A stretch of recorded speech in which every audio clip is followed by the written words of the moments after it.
मेधा सूक्तम्।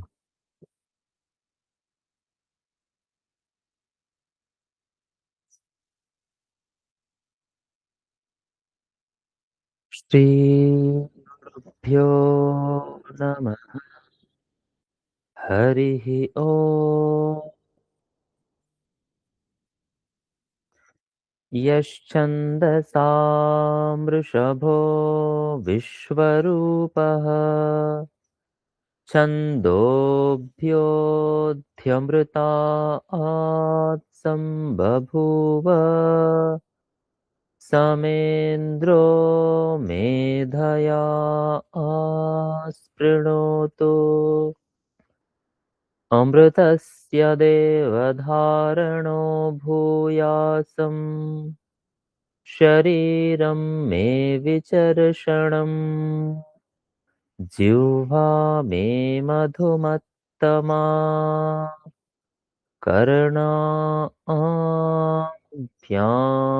भूरिविश्रुवम्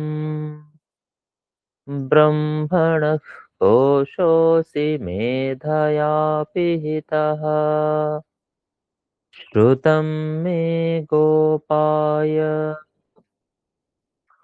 ॐ शान्ति शान्ति शान्तिः।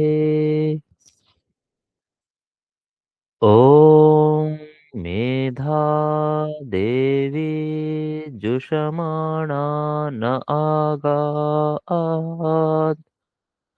विश्वाचे भद्रा सुमनस्य माना त्वया जुष्टानुदमाना दुरुक्ता बृहद्वदेम विदथे सुवीरा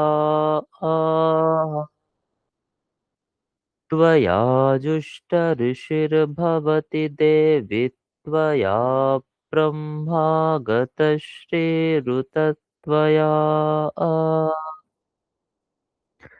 त्वया जुष्टश्चित्रं विन्दते वसुसानो जुषस्वद्रविणो न मेधे मेधां म इन्द्रो ददातु मेधां देवी सरस्वती मेधां मे अश्विना बुभावा दत्तां पुष्करस्रजा अप्सरासु च या मेधा गन्धर्वेषु च यन्मनः दैवी मेधा सरस्वती मेधा सुरभिर्जुषतागस्वाहा आमा मेधा सुरभिर्विश्वरूपा हिरण्यवर्णा जगति जगम्या ऊर्जस्वती पयसा पिन्वमाना सा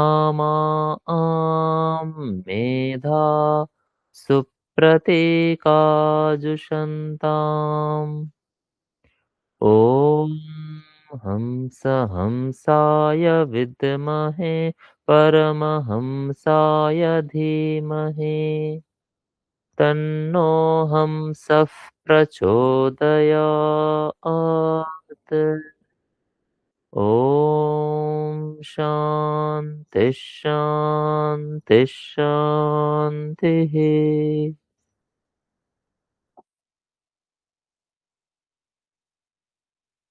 শ্রীমদ্ ভগবদ গীতা পঞ্চম অধ্যায় 16 নম্বর শ্লোক থেকে।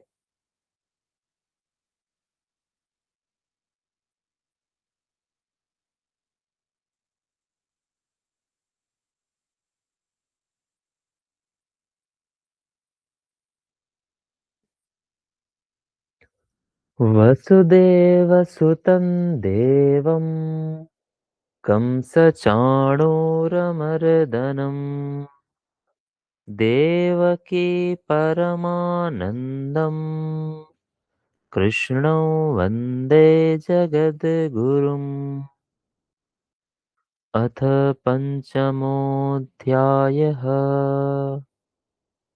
ज्ञानेन तु तदज्ञानम् येषान्नाशितमात्मनः तेषामादित्यवज्ञानम् प्रकाशयति तत्परम् तद्बुद्धयस्तदात्मानः तन्निष्ठास्तत्परायणाः गच्छन्त्य पुनरावृत्तिम् ज्ञाननिर्धूतकल्मषाः विद्याविनयसम्पन्ने ब्राह्मणे गविहस्तिनि शुनि चैव श्वपाके च पण्डिताः समदर्शिनः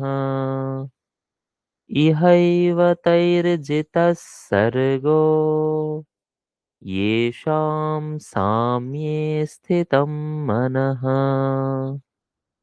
निर्दोषं हि समं ब्रह्म तस्मात् ब्रह्मणि ते स्थिताः न प्रहृष्येत् प्रियं प्राप्य नो द्विजेत् प्राप्य चाप्रियम् स्थिरबुद्धिरसम्मूढो ब्रह्मविद् ब्रह्मणि स्थितः बाह्यस्पर्शेष्वसक्तात्मा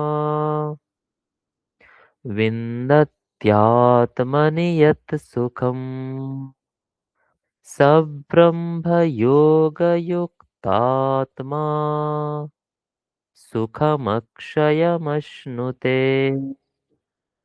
ये हि संस्पर्शजा भोगा दुःखयोनय एव ते आद्यन्तवन्तः कौन्तेय न तेषु रमते बुधः शक्नोति हैव यः सोढुम् प्राक्शरीरविमोक्षणात् कामक्रोधोद्भवं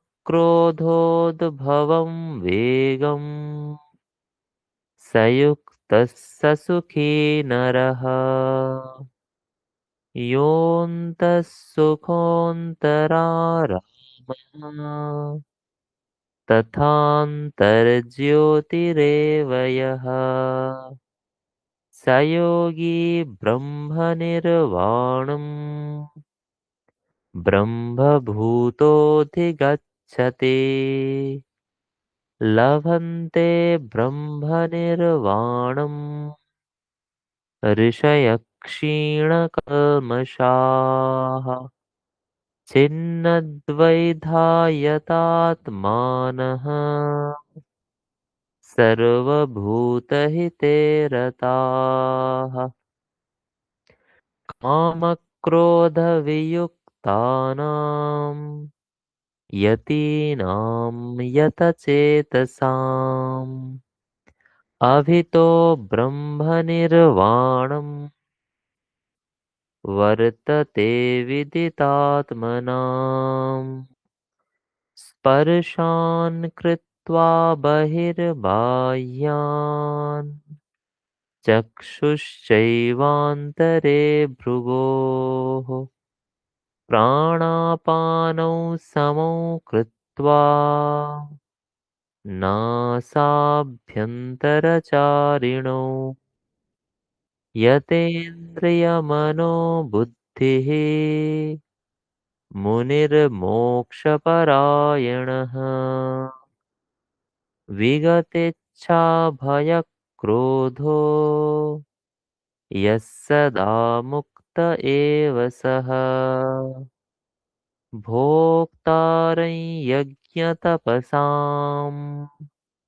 सर्वलोकमहेश्वरम् सुहृदं सर्वभूतानां ज्ञात्वा मां शान्तिमृच्छते। ॐ तत्सदिति श्रीमद्भगवद्गीतासु उपनिषत्सु ब्रह्मविद्यायां योगशास्त्रे श्रीकृष्णार्जुनसंवादे सन्न्यासयोगो नाम पञ्चमोऽध्यायः।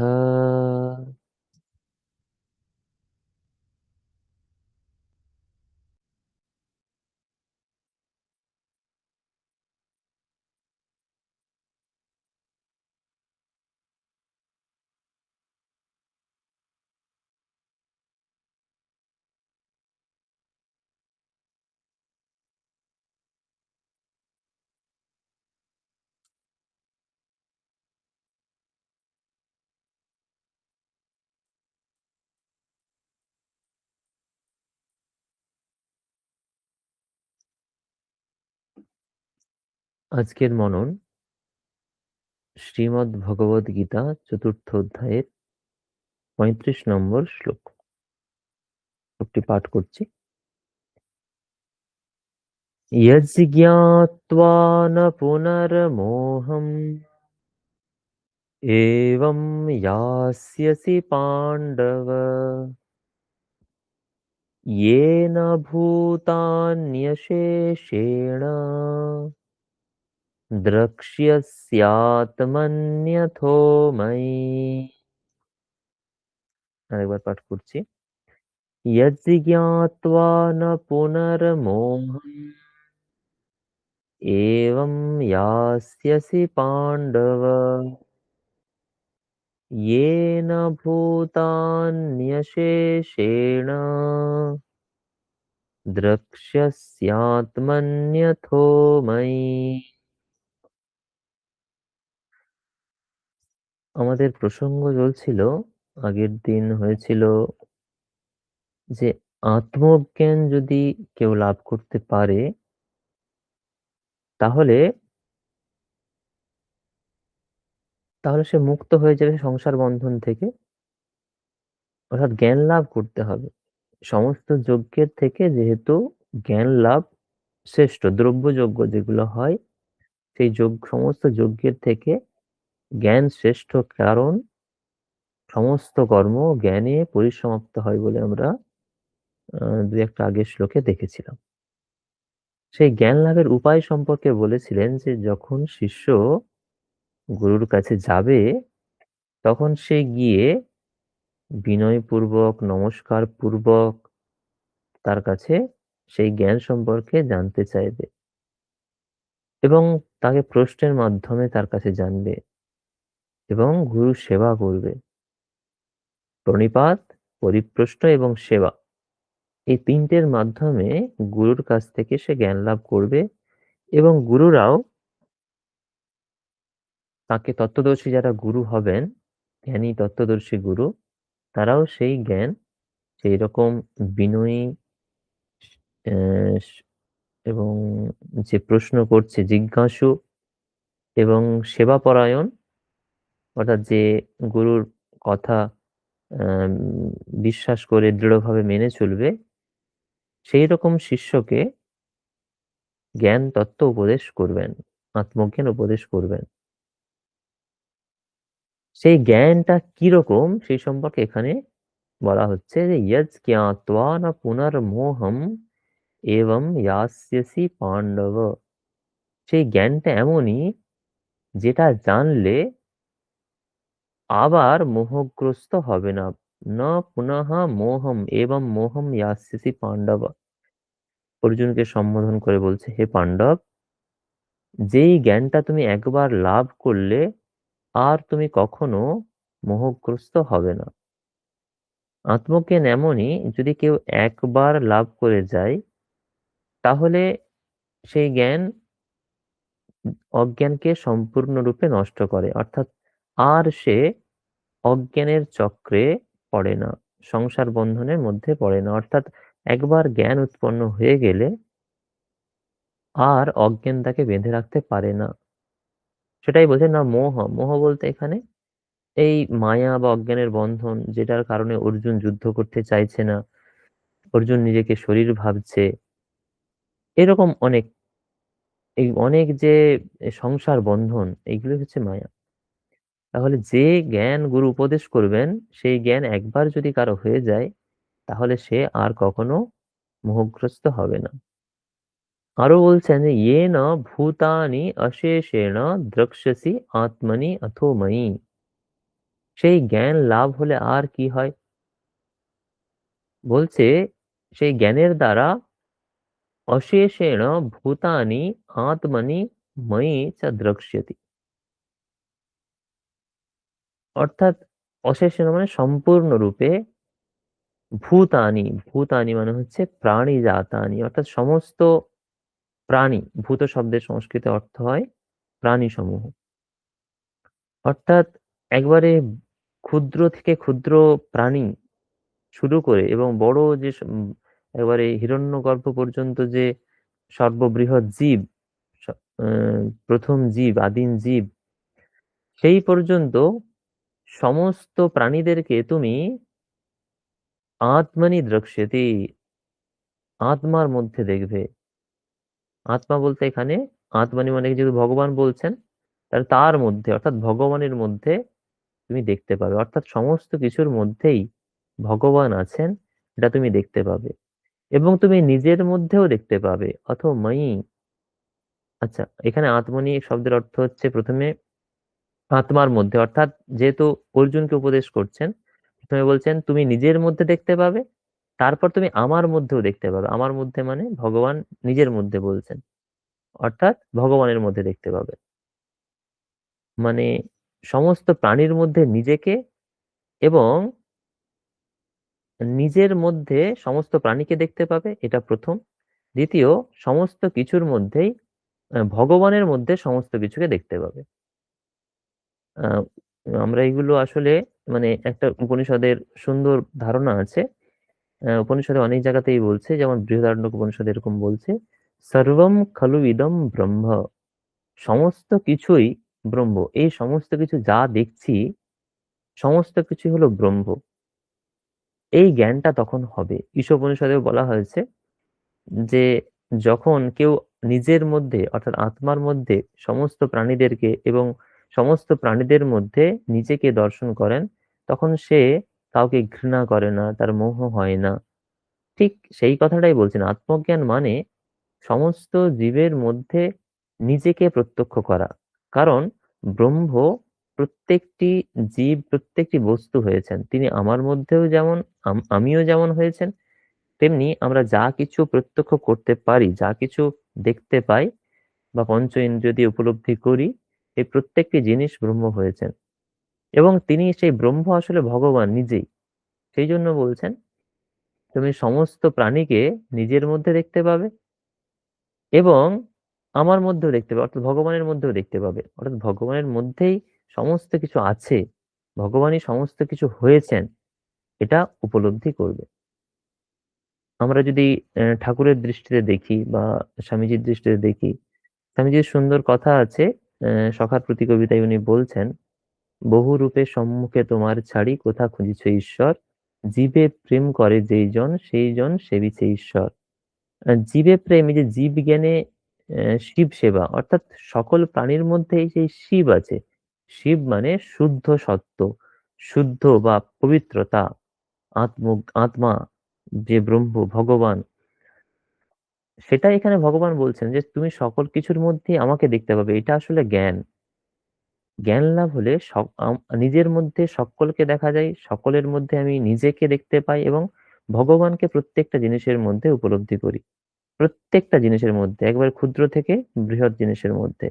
এবং সেই জ্ঞান যদি একবার লাভ হয়, তাহলে আর সেই মোহের বন্ধনে, সংসারের বন্ধনে, অজ্ঞানের বন্ধনে কেউ পড়ে না। এটাই হচ্ছে জ্ঞান, যে একবার লাভ করলে দুঃখ চিরতরে নষ্ট হয়ে যায়, সংসার বন্ধন আর হয় না। এটা গীতাতেও বলা হয়েছে, উপনিষদেও সব জায়গাতেই বলা হয়েছে যে আত্মজ্ঞানটা কি আসলে? সুন্দর শ্লোক, সেইজন্য আমি এই শ্লোকের সাধারণ অর্থটা একবার বলে শেষ করছি। যা জানলে তুমি আর এইরূপ মোহগ্রস্ত হবে না, এবং হে অর্জুন, যে জ্ঞানের দ্বারা তুমি সমস্ত ভূতাদি নিরবশেষ প্রথমে নিজের মধ্যে এবং পরে সচ্চিদানন্দ ঘন পরমাত্মা রূপী আমাতে দেখতে সক্ষম হবে।